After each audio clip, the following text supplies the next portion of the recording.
ऋषिका जी, मैं बहुत स्पष्ट तौर पे आपके दर्शकों को और यहाँ बैठे सब लोगों को एक पहले तो इस पूरे नेशनल हेराल्ड केस को थोड़ा सा ब्रीफ करना जरूरी है। पहले इसको समझना आवश्यक है।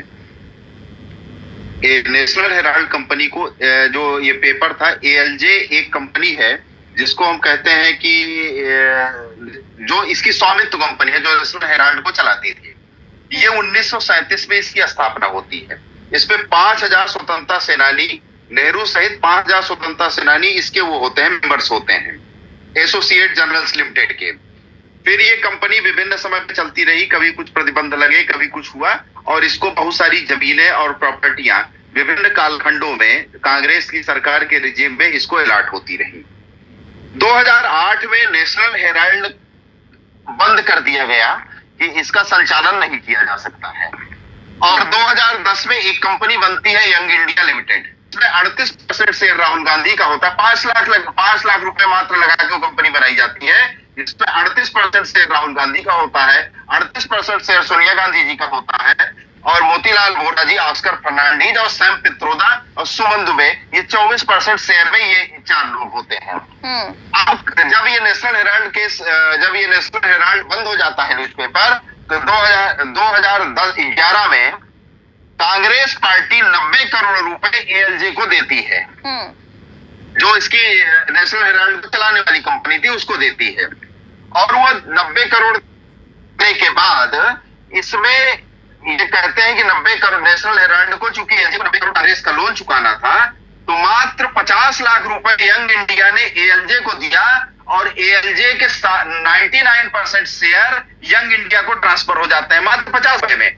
और कह दिया जाता है कि आप जो इस कंपनी कांग्रेस ने जो कर्जा इसको दिया था वो कर्जा माफ हो गया।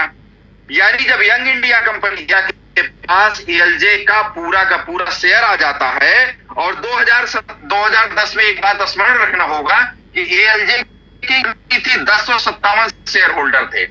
यानी जब ये पूरा शेयर एएलजे का यंग इंडिया को आता है, यानी सोनिया गांधी, राहुल गांधी और इनकी जो भ्रष्टाचारी गैंग थी 4 लोगों के साथ, यानी 6 लोगों के पास जब ये पूरा शेयर आ जाता है, तो कांग्रेस कहती है कि अब पूरा एएलजे पे नहीं रहा, और यंग इंडिया ने पूरा एएलजे पे अपना स्वामित्व कर लिया। और जो संपत्तियां कांग्रेस के विभिन्न कालखंडों में बनी थी उनका मूल्य बहुत अधिक था, जो 751 करोड़ रुपए का, जिसमें रियल एस्टेट है, 755 करोड़ रुपए का रियल एस्टेट है, 90 करोड़ रुपए का शेयर था, 142 करोड़ रुपए रेंट के रूप में एएलजे को प्राप्त थे।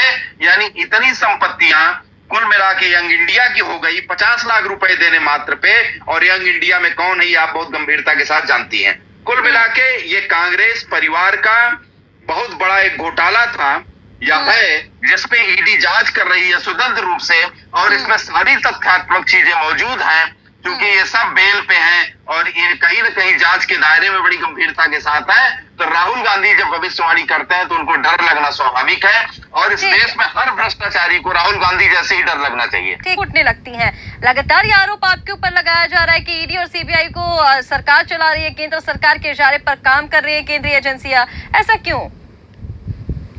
मैं कहता हूं कि 50 लाख रुपए में यंग इंडिया कंपनी बना के लगभग 900 करोड़ की संपत्ति पे कब्जा बना लेना, ये मेरे ऊपर उंगली कैसे उठ सकती है? ये तो भ्रष्टाचार जो लोग कर रहे हैं उनके ऊपर उंगली उठी। इसीलिए मैंने पूर्व में बड़ी गंभीरता के साथ इस पूरी विषय वस्तु को रखा कि केस क्या है, क्योंकि केस समझ में नहीं आता, ऊपर डिस्कशन करते हैं। तो क्या ईडी छोड़ दे राहुल गांधी को? इस देश के जनमानस को ये जनमानस क्या ये नहीं जानता है कि ये जो 900 करोड़ के आसपास का घोटाला इन्होंने किया है, जैसे सुब्रमण्यम स्वामी जी ने 2000 करोड़ का कहा है करीब, अभी जांच जारी है, हो सकता है 2000 करोड़, क्या 2000 करोड़ के घोटाले में सोनिया गांधी और राहुल गांधी जी को क्या बरी कर देना चाहिए, या जो इन्होंने घोटाला किया है इस घोटाले पे कार्रवाई होनी चाहिए। ये सारी जांच एजेंसियां तो कांग्रेस के समय में भी थी और अन्य सरकारों में भी जब भी रही हैं, और सब अपना काम करती रही।